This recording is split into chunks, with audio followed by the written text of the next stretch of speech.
Eu nunca imaginei que ia chegar nesse ponto, sabe? Nunca pensei que ia ter coragem de testar meu próprio marido. Mas quando a desconfiança começa a roer a gente por dentro, quando aquele pressentimento não te deixa dormir à noite, você faz coisas que jamais imaginou fazer. E eu fiz. Fingi que ia viajar para ver se ele me trairia. E, gente, o que aconteceu foi tão pior do que qualquer coisa que minha cabeça conseguisse imaginar. Ele não só me traiu. Ele trouxe ela para dentro da minha casa. Para minha cama. A cama onde a gente dormiu junto por 8 anos. A cama onde eu sonhava ter filhos um dia. A cama que guardava nossas memórias, nossas conversas de madrugada, nossos planos de futuro. Mas calma, deixa eu te contar desde o começo, porque essa história precisa ser contada direito. E se você tá passando por algo parecido, ou conhece alguém que tá, por favor, fica até o final. Porque o que eu vou te contar vai chocar você tanto quanto chocou a mim quando eu descobri tudo. E mais importante, vai mostrar que você tem força para superar isso, mesmo quando parece impossível. Olha, antes de continuar, se você ainda não é inscrito no canal, se inscreve aí embaixo e deixa o sininho ativado para não perder nenhuma história. E compartilha esse vídeo com aquela sua amiga que precisa ouvir isso, porque histórias como a minha precisam ser contadas para que outras mulheres não passem pelo que eu passei. Para que outras mulheres não ignorem os sinais como eu ignorei. Para que outras mulheres confiem no instinto delas. Meu nome é Larissa, tenho 36 anos, e quando tudo isso começou, eu tinha certeza absoluta que tinha o casamento perfeito. 8 anos de relacionamento, sendo 6 de casados. A gente tinha uma casa linda num bairro tranquilo, 2 cachorros que a gente amava como se fossem filhos, uma vida confortável que muita gente sonharia ter. Eu trabalhava como gerente comercial numa empresa de tecnologia e ele era engenheiro civil numa construtora grande. Ou pelo menos era o que eu achava que ele fazia na construtora. Porque descobri, mais tarde, que o horário de trabalho dele era bem mais flexível do que ele me fazia acreditar. A gente se conheceu numa festa de amigos em comum. Eu tinha 28 anos, ele tinha 30. Foi aquele lance de olhar pela sala e ver alguém que chamou a atenção de um jeito diferente. Começamos a conversar, conectamos de cara, e no fim da noite ele me pediu o número. A gente começou a sair, foi ficando sério rápido, e em 2 anos a gente já estava morando junto. Mais 2 anos depois, casamos. Foi um casamento lindo, com todo mundo que a gente amava ali presente, fazendo promessas de amor eterno. Promessas que, pelo visto, só eu levei a sério. Tudo começou há uns 3 meses atrás. Nada muito óbvio no começo, sabe como é? Pequenas mudanças que você até tenta ignorar porque não quer acreditar no que tá vendo. Eu me lembro perfeitamente do dia que notei a primeira diferença. Era uma terça-feira normal, eu cheguei em casa do trabalho e ele estava no quarto, olhando no espelho de um jeito que eu nunca tinha visto antes. Tipo, analisando cada detalhe, passando a mão no cabelo, virando de lado, checando o perfil. Quando eu perguntei o que ele estava fazendo, ele disse que nada, que só estava se olhando. Mas tinha alguma coisa ali. Um brilho diferente no olho dele. Uma preocupação com a aparência que não existia antes. E aí começou. Ele comprou roupas novas. Tipo, muitas roupas novas. Camisas de marca, calças de grife, até cueca ele trocou todas. Quando eu comentei, ele disse que estava querendo melhorar a autoestima, se sentir bem consigo mesmo. E eu achei ótimo, apoiei, até ajudei ele a escolher algumas peças. Porque eu queria que meu marido se sentisse bem, se sentisse bonito. Eu não imaginava que ele estava se arrumando para outra. Depois veio a academia. Ele nunca tinha sido de se exercitar muito, mas de repente virou frequentador assíduo. Todos os dias após o trabalho, sem falta. Chegava em casa às 9, 10 da noite, suado, dizendo que tinha treinado pesado. E eu ficava feliz, pensando que ele estava cuidando da saúde. Até ofereci para ir junto algumas vezes, mas ele sempre arrumava desculpa. Dizia que preferia treinar sozinho, que era o momento dele, que eu não ia gostar do tipo de treino que ele fazia. Desculpas. Sempre desculpas. E o cabelo? Ele mudou o corte de cabelo. Foi num salão mais caro, fez um corte moderno, começou a usar produtos que ele nunca tinha usado antes. Gel, pomada, perfume novo. Tudo novo. Tudo diferente.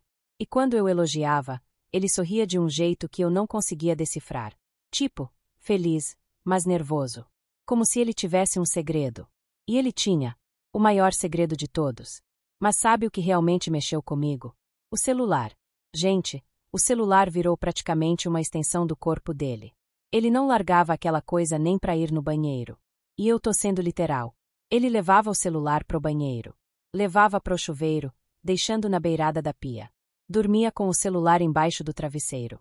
E sempre com a tela virada para baixo quando colocava em algum lugar. As notificações eram silenciadas. Antes ele deixava tudo no som. A gente até ria quando o celular dele tocava no meio da noite por causa de algum grupo de trabalho. Mas de repente, silêncio total. Nem vibrava mais. E quando eu perguntava quem tinha mandado mensagem, ele olhava rapidinho e dizia que era spam, ou era o grupo do trabalho, ou era algum amigo aleatório. Nunca nada importante. Nunca nada que justificasse a pressa dele em checar. E a senha? A senha mudou. A gente sempre soube a senha um do outro. Era uma relação de confiança, sabe? A gente não ficava xeretando o celular um do outro, mas se precisasse por algum motivo, podia. Até que um dia eu fui pegar o celular dele para ver uma foto que a gente tinha tirado no fim de semana anterior, e a senha tinha mudado. Quando perguntei, ele disse que o aplicativo do banco tinha obrigado ele a mudar, que era por segurança. Mais uma mentira na lista infinita de mentiras. Aí começaram os atrasos. Todo dia uma desculpa nova para chegar tarde. Reunião que se estendeu. Problema na obra que precisava resolver urgente. Cliente que apareceu de última hora. Trânsito que estava impossível. E eu acreditava. Porque é isso que a gente faz quando ama alguém, né? A gente acredita. A gente quer acreditar. Mesmo quando todas as evidências estão gritando na nossa cara que alguma coisa está muito errada. Teve um dia que foi especialmente difícil de engolir a desculpa dele. Era nosso aniversário de namoro. 8 anos desde o primeiro encontro. Eu tinha feito uma reserva num restaurante especial, tinha comprado uma roupa nova, estava animada. E ele me ligou 5 da tarde dizendo que tinha um imprevisto no trabalho, que ia atrasar, que esperasse ele em casa ao invés de ir pro restaurante. Eu esperei.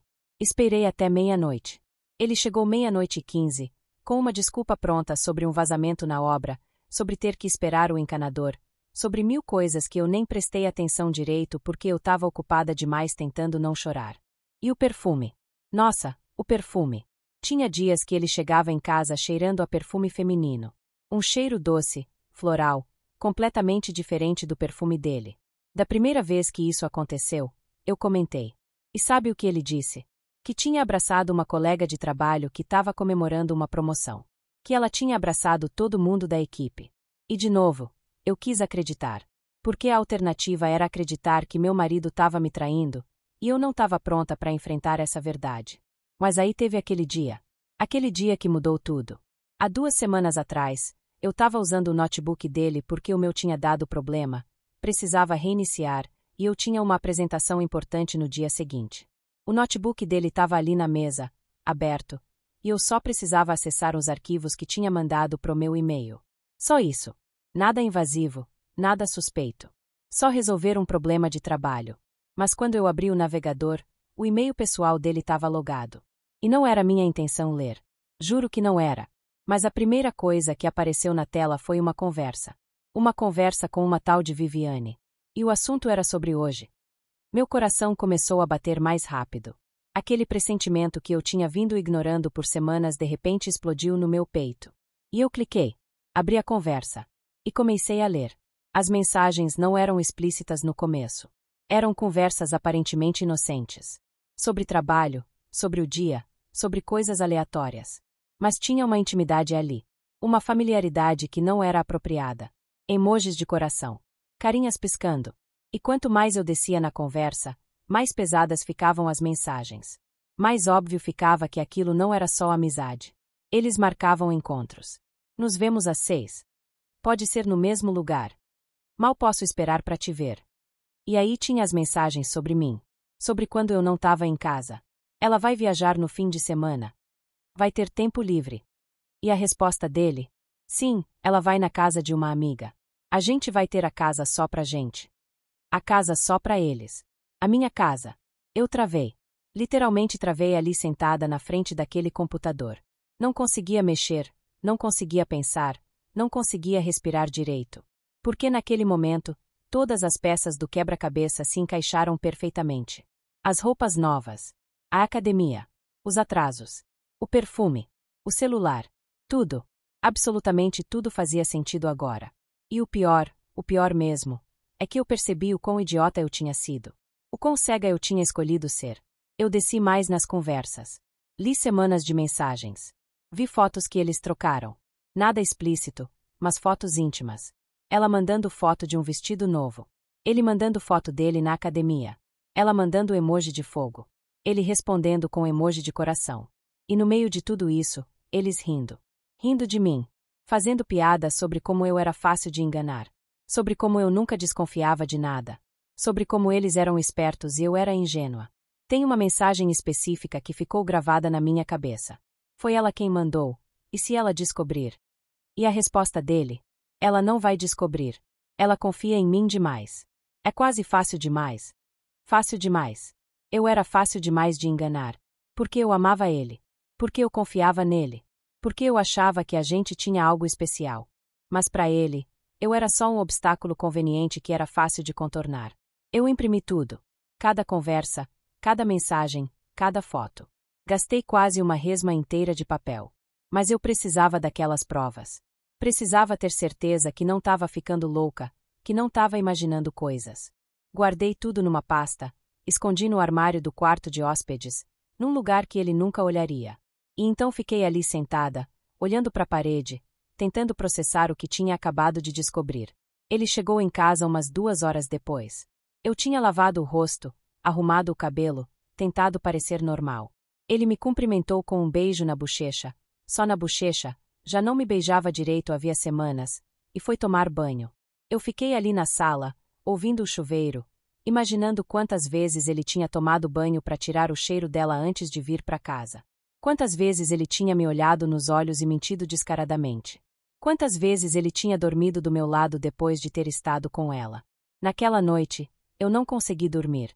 Fiquei deitada do lado dele, ouvindo a respiração dele, olhando pro teto, pensando em tudo. Em todos os anos que a gente tinha passado junto. Em todos os planos que a gente tinha feito. Em todas as vezes que ele me disse que me amava. E me perguntando quando tinha sido a última vez que aquilo tinha sido verdade.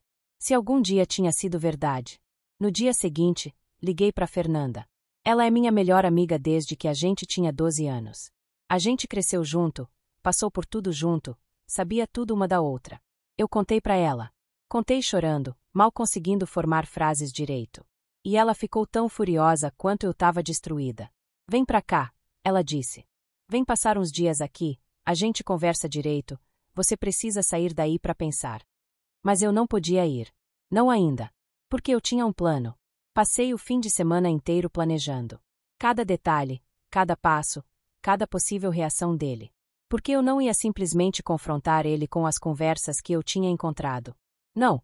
Ele ia negar, ia dizer que era mal-entendido, ia arranjar alguma desculpa elaborada.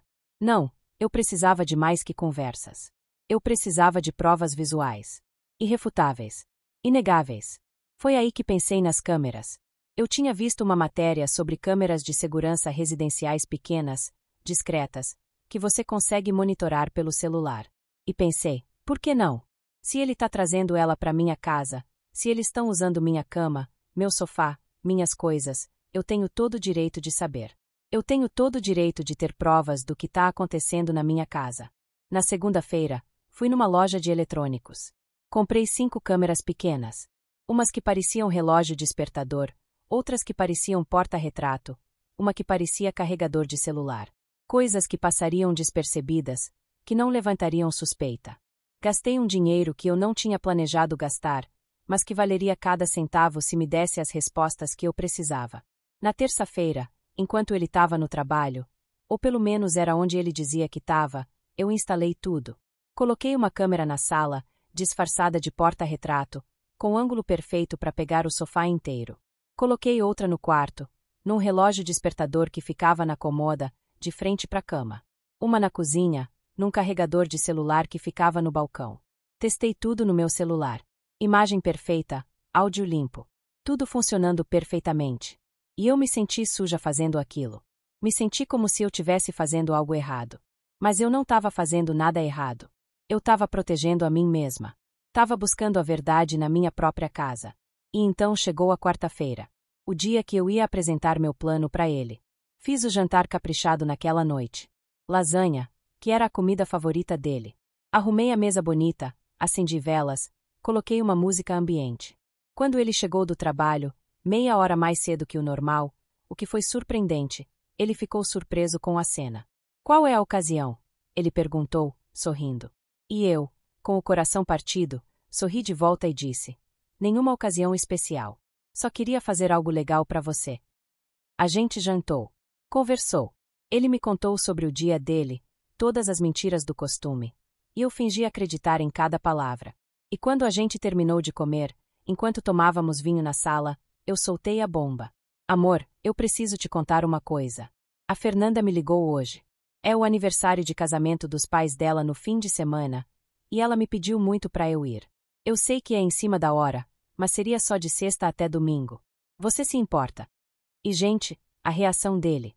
A reação dele. Os olhos brilharam. Tipo, literalmente brilharam. Ele tentou disfarçar, tentou parecer decepcionado, disse: vai fazer falta ter você aqui no fim de semana. Mas o corpo dele não mentia. Ele estava feliz. Estava ansioso. Estava praticamente comemorando internamente. E foi naquele momento que eu tive certeza absoluta. Certeza que ele já estava planejando o que ia fazer quando eu não tivesse em casa. Mas claro que você deve ir. Ele continuou, pegando minha mão.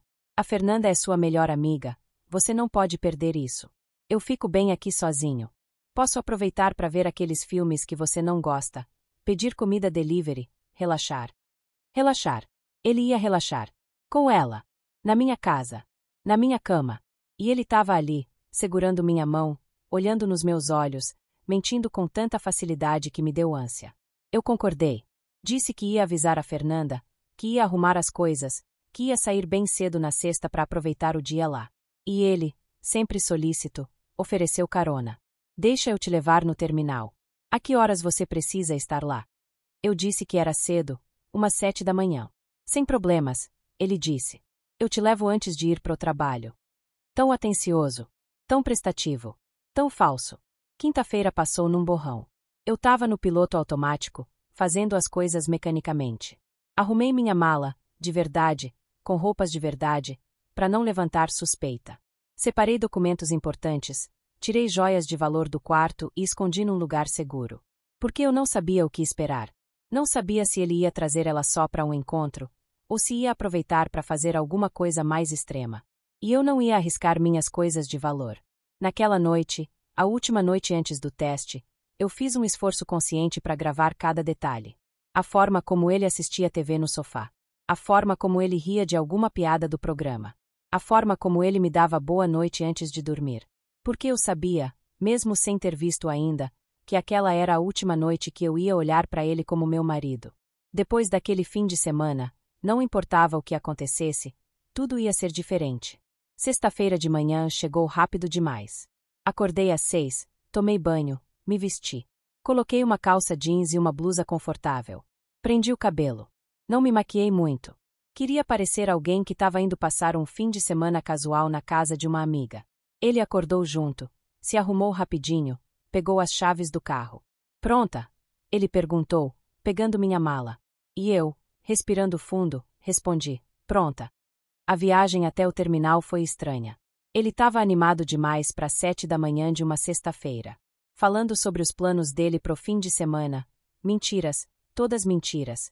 E me dizendo para aproveitar meu tempo com a Fernanda. Tire fotos, ele disse.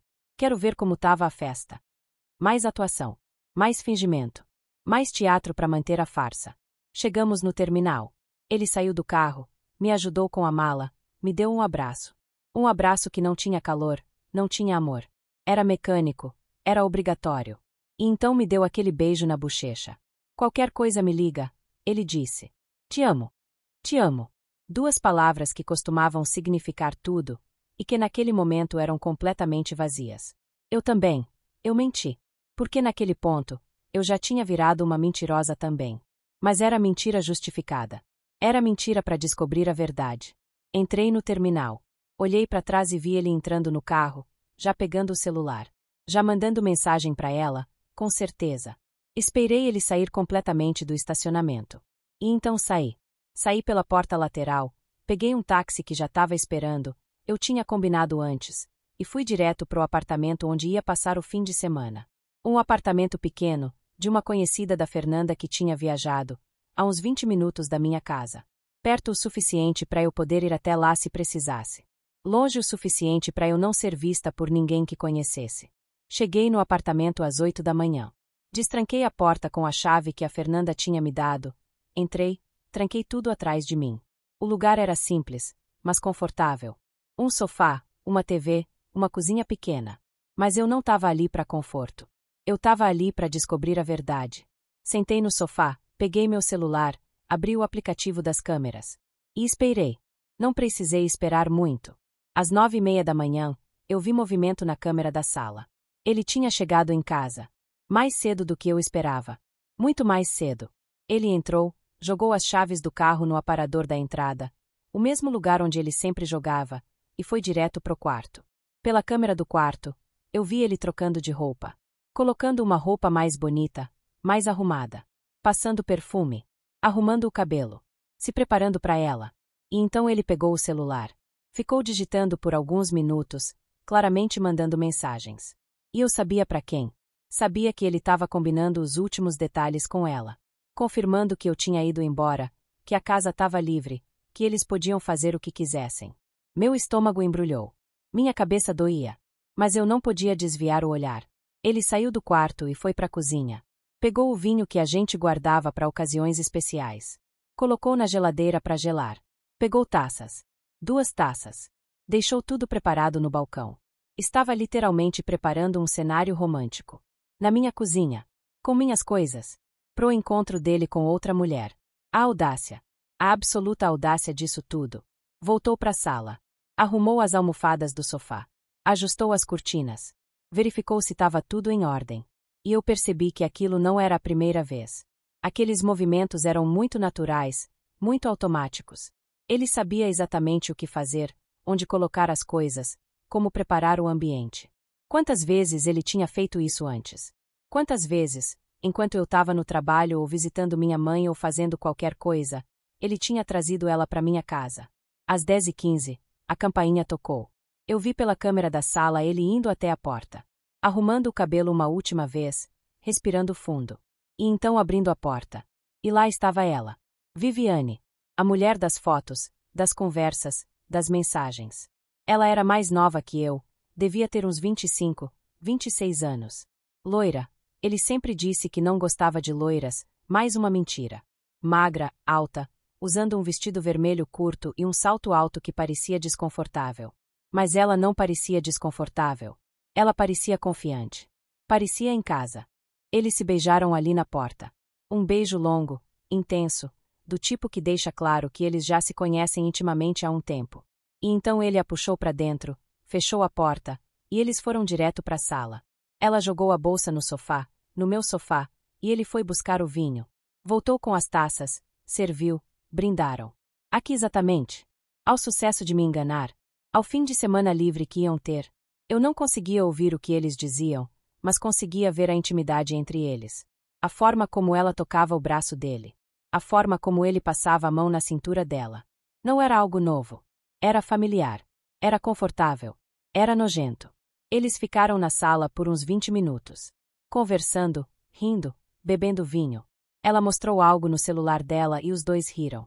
Me perguntei se era alguma piada sobre mim. Alguma coisa que eles achavam engraçada sobre a esposa idiota que não percebia nada. Minha mão estava tremendo tanto segurando o celular que eu tive que apoiar ele no sofá para conseguir continuar assistindo.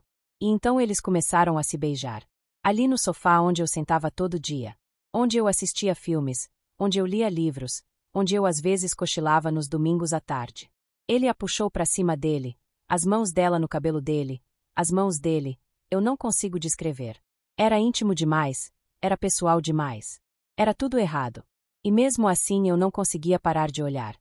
Depois de um tempo, não sei quanto, perdi a noção, eles se levantaram.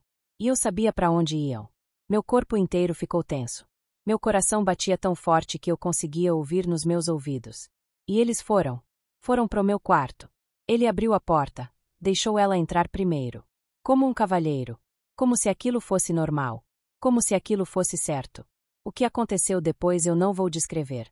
Não porque seja constrangedor, embora seja, Mas por que tem limites até pro quanto de dor uma pessoa consegue colocar em palavras? Basta dizer que eles ficaram lá por quase 2 horas. E eu assisti a cada minuto. Cada segundo torturante de ver meu marido com outra mulher na nossa cama. Chorei. Chorei tanto que em algum momento parei de sentir as lágrimas descendo. Ficou só aquela sensação de queimação nos olhos, de peso no peito, de vazio no estômago. Quando eles finalmente saíram do quarto, foram pro banheiro. Tomaram banho. Juntos. No meu chuveiro. Eu conseguia ver pela câmera do quarto os vultos através da porta do banheiro que estava entreaberta. Ouvia risadas. Ouvia a água caindo. E mais tarde, os vi saindo, ela usando o meu roupão. O roupão de flanela azul que eu adorava, que eu usava em manhãs frias, que tinha até as iniciais do meu nome bordadas. Ela estava usando como se fosse dela. Voltaram para a sala. Ele foi fazer comida. Nada elaborado, fez sanduíches e pegou mais vinho. Eles sentaram no sofá, ela com os pés no colo dele, comendo e conversando como um casal normal. Como se eles fossem um casal normal. Como se eu não existisse. Como se aquela casa fosse deles. E foi aí que eu ouvi. O áudio das câmeras não era perfeito, mas era bom o suficiente.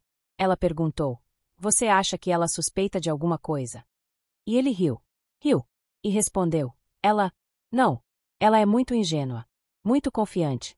Eu podia fazer isso na frente dela e ela provavelmente acharia alguma desculpa para acreditar em mim."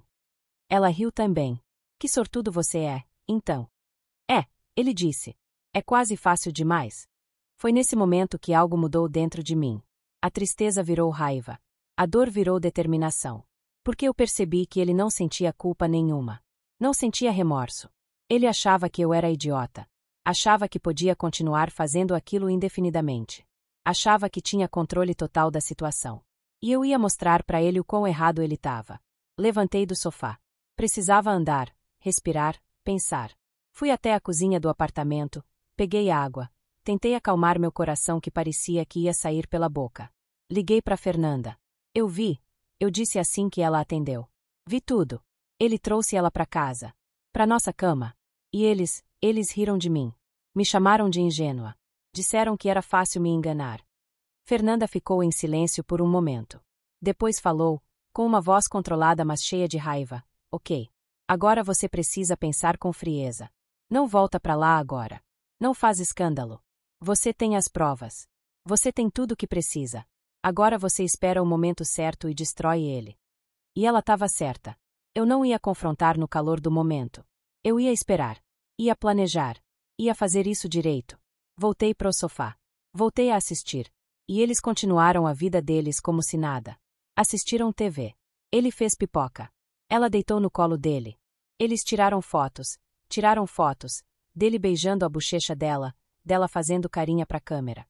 Fotos que provavelmente foram pro Instagram dela, pro Facebook dela, pra mostrar pro mundo que ela tinha um namorado que era atencioso e carinhoso. Um namorado que era meu marido. Por volta das 6 da tarde, ela finalmente se levantou pra ir embora. Se vestiu, voltando a colocar aquele vestido vermelho, arrumou o cabelo, pegou a bolsa. Ele a acompanhou até a porta. Mais beijos. Mais carícias. E então ela saiu. Ele ficou ali parado na porta por um minuto depois que ela foi, como se tivesse nostálgico. Como se já tivesse saudade. E então fechou a porta, trancou, e foi pro quarto trocar de novo os lençóis da cama. Pelo menos nisso ele tinha algum senso. Trocou os lençóis, colocou os usados na máquina de lavar. Arrumou o quarto. Guardou as taças. Deixou tudo como estava de manhã, como se nada tivesse acontecido. Como se aquele dia inteiro não tivesse existido. Como se ela não tivesse estado ali. Como se ele não tivesse acabado de destruir 8 anos de casamento numa tarde de sexta-feira.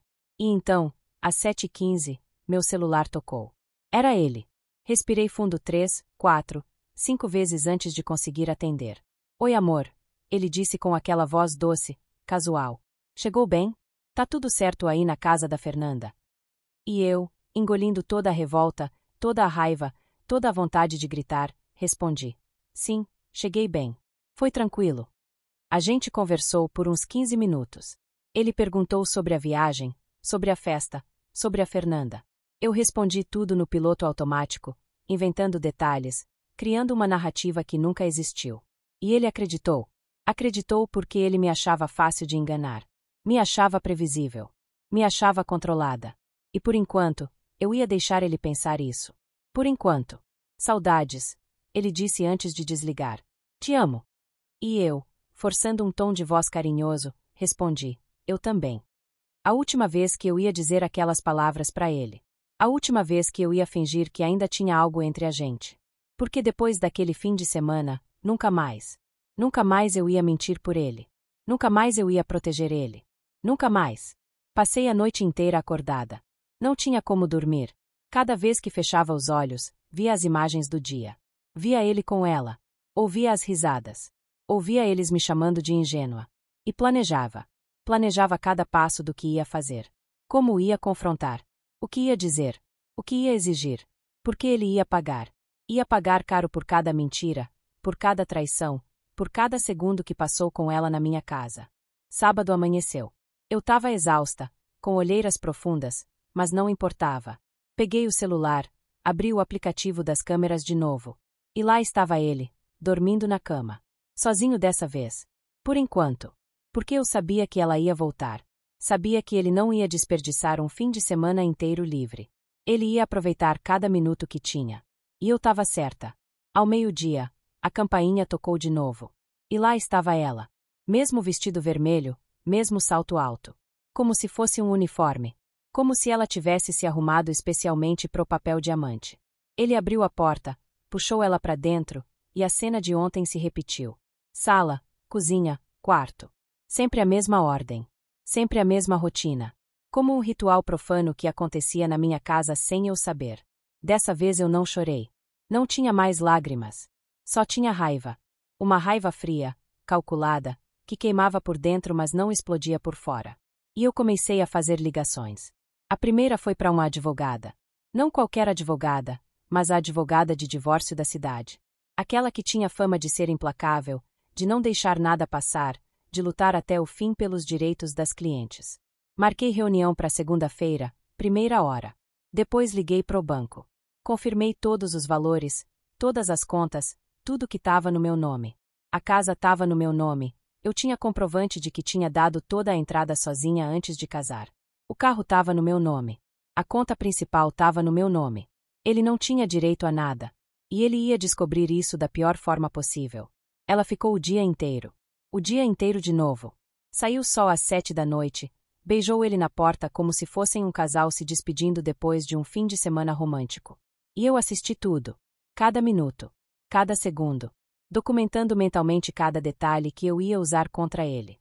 Cada prova que eu ia apresentar quando chegasse o momento. Domingo ela não apareceu. Acho que até traidores seguem algum código estranho de não ver a amante 3 dias seguidos. Ele aproveitou o dia para arrumar a casa toda. Lavou toda a louça acumulada, passou pano na casa inteira, trocou toalhas, ajeitou almofadas. Preparando tudo para minha volta. Como um marido atencioso. Como um marido que cuida da casa enquanto a esposa tá fora. A hipocrisia era tão grande que chegava a ser impressionante. À tarde, ele me ligou. Oi amor, que horas você chega hoje? Eu disse que ia pegar um ônibus que chegaria às 7. Ele ofereceu ir me buscar, mas eu disse que não precisava, que ia chamar um táxi. Ok, ele disse. Tô com saudade. Mal posso esperar para te ver. Mais mentiras. Sempre mais mentiras. Mas agora eu sabia. Agora eu via através delas. E ele ia pagar por cada uma. Liguei para Fernanda de novo. Vou voltar hoje, eu disse. Vou confrontar. Ela perguntou se eu tinha certeza, se não queria esperar mais um pouco, planejar melhor. Mas eu já tinha planejado tudo. Já sabia exatamente o que ia fazer. E ela concordou em ir comigo. Você não vai passar por isso sozinha, ela disse. E foi um alívio. Um alívio ter alguém do meu lado naquele momento. Ela me buscou no apartamento às 6. A gente passou no banco antes. Tirei dinheiro, separei documentos importantes que tinha trazido comigo. E então fomos. Fomos para minha casa. Para confrontar o mentiroso patético que eu tinha chamado de marido por 8 anos. O homem que prometeu me amar e me respeitar. O homem que quebrou cada promessa que já fez. Chegamos exatamente às 7h. Eu tinha a chave, mas fiz questão de tocar a campainha. Queria ver a cara dele quando me visse. Queria ver se conseguia identificar algum traço de culpa, de remorso, de qualquer coisa que indicasse que ele ainda tinha alguma humanidade. Ele abriu a porta com um sorriso no rosto. Amor, que saudade!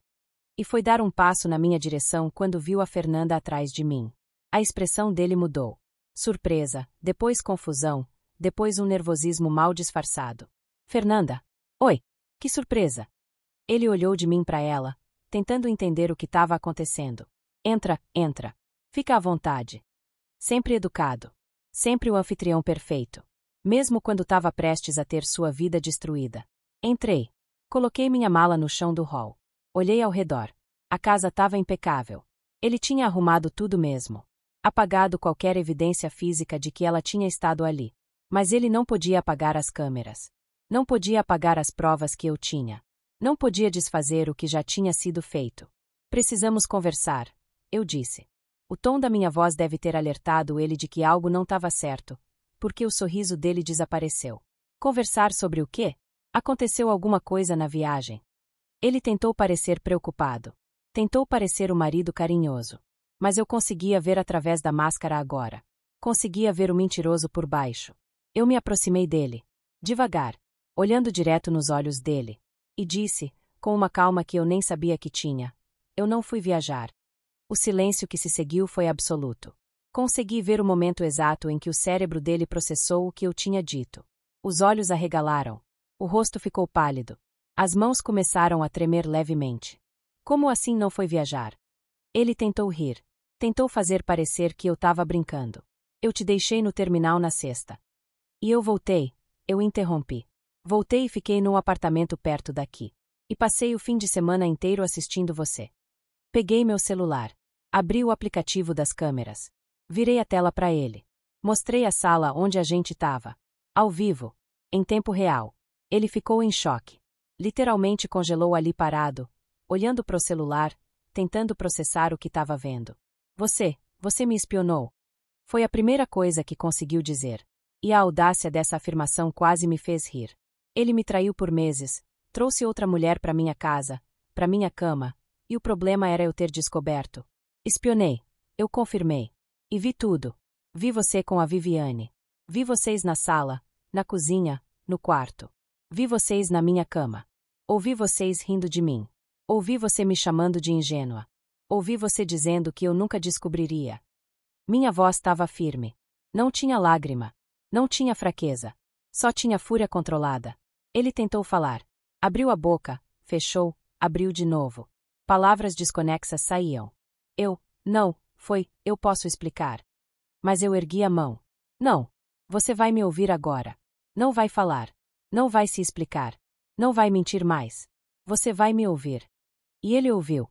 Ficou ali parado, com a Fernanda testemunhando tudo, enquanto eu descreve cada coisa que tinha visto. Cada beijo. Cada toque. Cada risada.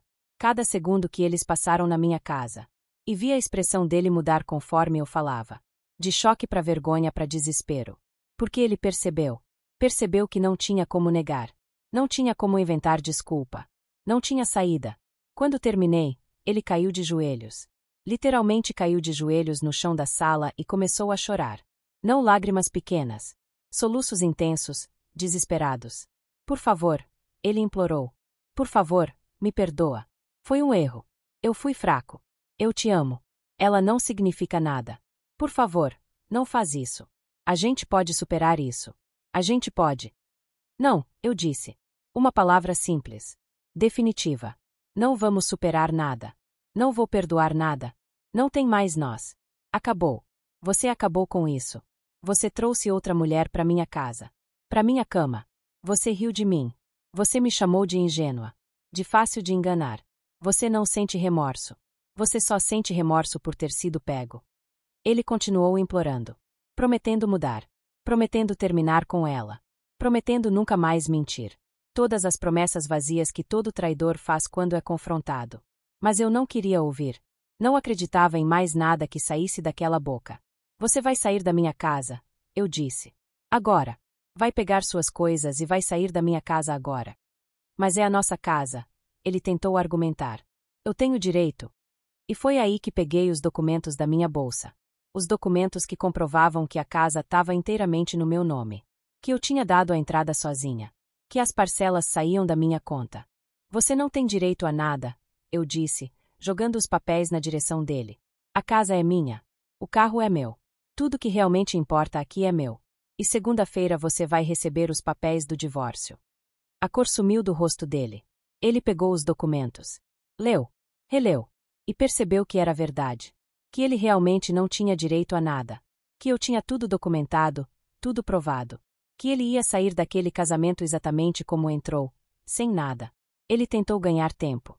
Disse que precisava pensar, que precisava de um lugar para ir, que não tinha como sair assim do nada. Mas eu não estava para conversa. Peguei meu celular, liguei pro melhor amigo dele. Aquele amigo que ele sempre dizia ser como um irmão. E contei tudo. Seu amigo me traiu. Por meses. Trouxe a amante para minha casa. E agora precisa de um lugar para ficar, porque eu tô expulsando ele daqui. Sabe o que o amigo disse? Eu sabia. 2 palavras que me fizeram perceber a extensão da mentira. Você sabia? Eu perguntei, incrédula. Sabia e não me contou. Silêncio do outro lado. E então, desculpa. Eu achei que não era minha posição. Desliguei na cara dele. Bloqueei o número. Mais uma pessoa que eu nunca mais queria ver na vida. Mas pelo menos ele concordou em vir buscar meu ex-marido. Chegou meia hora depois. Entrou, olhou para mim com uma cara de culpa patética, ajudou meu ex a juntar algumas roupas numa mala. Eu fiquei ali assistindo, com a Fernanda do meu lado, enquanto ele pegava suas coisas. Não muita coisa. Algumas roupas, alguns produtos de higiene pessoal, um par de sapatos. O resto ficava. Tudo ficava. Porque era meu. Sempre foi meu. Antes de sair, ele tentou falar comigo uma última vez. Por favor, ele disse, lágrimas descendo pelo rosto. Pelo menos pensa. A gente tem 8 anos juntos. Isso tem que significar alguma coisa. E eu olhei para ele. Para esse homem que eu tinha amado. Que eu tinha confiado. Que eu tinha planejado passar o resto da vida. E não senti nada. Nem amor, nem ódio, nem tristeza. Só vazio. Significava, eu disse. Significava tudo. Até você jogar fora. Ele saiu da minha casa naquela noite levando uma mala e nada mais. O amigo dele, ex-amigo dele agora, provavelmente, levou ele embora. Eu tranquei a porta. Coloquei a corrente. E desmoronei. Caí ali mesmo no chão do hall, chorando, enquanto a Fernanda me abraçava. Chorei por tudo que eu tinha perdido. Por todos os anos desperdiçados. Por toda a confiança quebrada. Por todo o amor jogado fora. Mas dessa vez, no meio das lágrimas, tinha algo mais. Tinha alívio. Porque pela primeira vez em meses, eu estava vivendo na verdade. Não mais na mentira. Não mais sendo enganada. Não mais sendo feita de idiota. Eu tinha confrontado. Tinha tomado controle. Tinha expulsado ele da minha vida. E mesmo com toda a dor, eu me sentia mais forte que nunca. A Fernanda ficou comigo aquela noite. Dormiu no quarto de hóspedes, deixou a porta aberta caso eu precisasse. E eu precisei.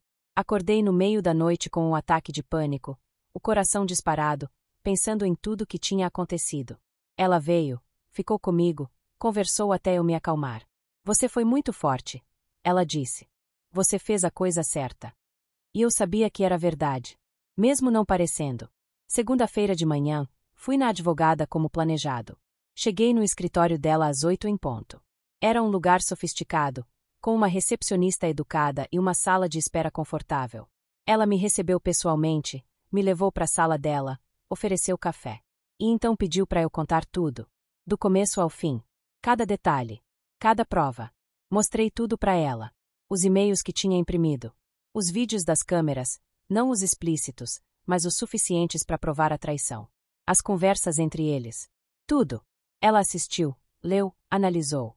E quando terminou, olhou para mim e disse: Você tem um caso fortíssimo. Ele não vai ter como contestar nada. E com esses vídeos, essas conversas, esses e-mails, ele vai ter sorte se sair desse divórcio com as roupas do corpo. Eu pedi para ela ser implacável. Pedi para não aceitar acordo. Para não ter piedade. Para lutar por cada centavo, cada bem, cada coisa que era minha. E ela prometeu. Eu vou destruir ele legalmente, ela disse. Quando eu terminar, ele vai se arrepender de cada mentira que contou. E pela primeira vez desde sexta-feira, eu sorri de verdade. Os papéis do divórcio foram preparados naquele mesmo dia e entregues na terça. Ele tentou me ligar. 50, 60 vezes. Mandou mensagem atrás de mensagem. Por favor, atende. A gente precisa conversar. Eu terminei com ela. Foi o maior erro da minha vida. Eu te amo. Por favor, não faz isso. Mensagens desesperadas de alguém que finalmente entendeu o que tinha perdido. Mas era tarde demais. Bloqueei ele em tudo. No celular, no WhatsApp, nas redes sociais. Bloqueei o amigo dele também. Bloqueei qualquer pessoa que pudesse ser usada como intermediária. Porque eu não tinha nada mais para ouvir dele. Não tinha nada que ele pudesse dizer que fizesse diferença. A página tinha virado. O capítulo tinha fechado. Acabou. A Viviane também tentou entrar em contato. Teve a audácia, a absoluta audácia, de me mandar uma mensagem. Desculpa. Eu não sabia que vocês ainda estavam juntos de verdade. Ele disse que o casamento estava acabado, que vocês só estavam morando juntos por conveniência. Eu nunca quis causar problema. Mais mentiras. Sempre mais mentiras. Porque aquelas conversas que eu tinha lido deixavam bem claro que ela sabia exatamente a situação. Bloqueei ela também. Não ia perder meu tempo com quem não tem caráter. E sabe o que é interessante? Descobri, através de conhecidos em comum, que eles não ficaram juntos depois. Depois que tudo veio à tona, depois que o divórcio virou realidade, ela caiu fora. Porque ela só queria a emoção do proibido. A adrenalina de ser a amante. A fantasia de ter algo secreto. Quando ele ficou realmente disponível, quando ela podia ter ele de verdade, perdeu o interesse. E ele ficou sozinho. Sem mim, sem ela, sem a casa, sem nada. Como merecia. O processo de divórcio foi rápido. Com todas as provas que eu tinha, ele não conseguiu contestar nada. Nem tentou muito, para ser sincera. Acho que até ele percebeu o quanto tinha estragado tudo. A casa ficou para mim. O carro ficou para mim. Tudo que era realmente meu ficou comigo. Ele saiu com as roupas que tinha levado naquela noite e mais nada. E eu não senti nem um pingo de culpa.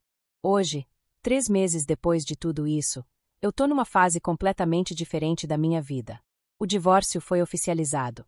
Mudei a fechadura da casa, deveria ter feito isso antes, mas enfim. Redecorei o quarto, comprei lençóis novos, colchão novo. Não queria mais nada que me lembrasse dele. Doei metade dos móveis da sala e comprei novos. Transformei aquele espaço em algo meu. Completamente meu. E sabe o que mais? Eu me sinto livre. Livre de verdade, pela primeira vez em anos. Eu não percebia o quanto aquele relacionamento tinha se tornado tóxico nos últimos meses. O quanto eu estava caminhando em ovos, tentando não desagradar, tentando ser a esposa perfeita. Agora eu faço o que quero, quando quero. Deixo louça na pia se tiver cansada. Como pizza na cama assistindo Netflix. Acordo tarde no fim de semana. Faço tudo que eu não fazia porque achava que tinha que manter certo padrão. Não vou mentir e dizer que foi fácil. Teve dias ruins. Muitos dias ruins. Dias que eu chorei até não conseguir mais. Dias que eu questionei se tinha feito a coisa certa, se não devia ter dado uma chance, se não devia ter tentado salvar o casamento. Mas aí eu lembro dos vídeos. Lembro dele rindo, me chamando de ingênua, dizendo que eu nunca descobriria. Lembro dele com ela na minha cama. E percebo que não tinha nada para salvar. Ele já tinha destruído tudo antes mesmo de eu descobrir. Voltei para terapia.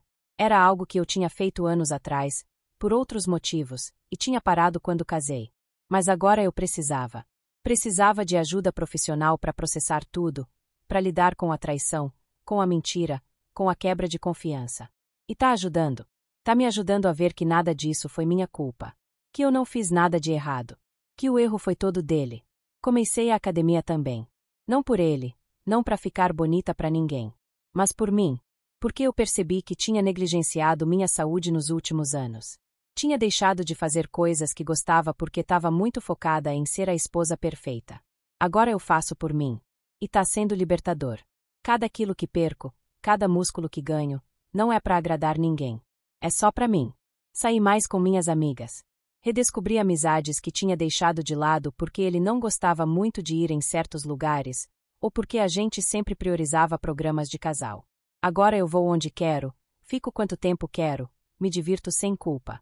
E é incrível o quanto eu tinha esquecido como é bom ter vida social própria. Até comecei a pensar em viajar. Sozinha. Algo que eu nunca tinha feito. Sempre viajei com família ou com ele.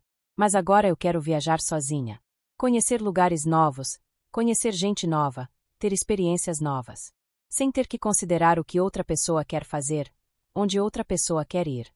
Só eu, minha vontade, e o mundo inteiro de possibilidades. Quanto àquelas câmeras que instalei, eu mantive. Não para vigiar ninguém, agora que tô sozinha, não tenho que vigiar. Mas como lembrança. Lembrança de que eu fui forte o suficiente para buscar a verdade. Forte o suficiente para não aceitar migalhas de amor. Forte o suficiente para recomeçar quando seria mais fácil ficar. Elas me lembram da minha força. Da minha capacidade de sobreviver ao pior e sair mais forte do outro lado. E sobre relacionamentos? Eu não sei ainda se quero outro. Não agora, pelo menos. Primeiro eu preciso me reconstruir completamente. Preciso aprender a confiar de novo. Precisa reaprender o que é amor de verdade, não essa farsa que eu vivi nos últimos anos. Mas sei que eventualmente, quando for a hora certa, eu vou estar pronta. E da próxima vez, eu vou confiar no meu instinto desde o começo. Não vou ignorar os sinais. Não vou aceitar desculpas esfarrapadas. A mensagem que eu quero deixar para vocês que estão assistindo isso é simples. Confie no seu instinto. Sempre. Se alguma coisa não parece certa, provavelmente não tá. Não ignore os sinais vermelhos. Não aceite desculpas que não fazem sentido. Não tenha medo de buscar a verdade, mesmo que a verdade vá doer. Porque viver numa mentira dói infinitamente mais. E se você descobrir que está sendo traída, como eu descobri, saiba que você vai sobreviver. Vai doer, vai ser difícil, vai ter momentos que você vai achar que não aguenta. Mas você aguenta. Você sobrevive. E você sai mais forte. Eu sou a prova viva disso. Eu que achava que meu mundo ia acabar, que não conseguiria viver sem ele, tô aqui. Vivendo melhor do que vivia. Sendo mais eu mesma do que era. Sendo livre de verdade. Não aceite ser tratada como segunda opção. Não aceite migalhas de amor de quem deveria te dar o mundo. Não aceite mentiras, traição, desrespeito. Porque você vale muito mais que isso. Você merece ser amada de verdade. Merece ser respeitada.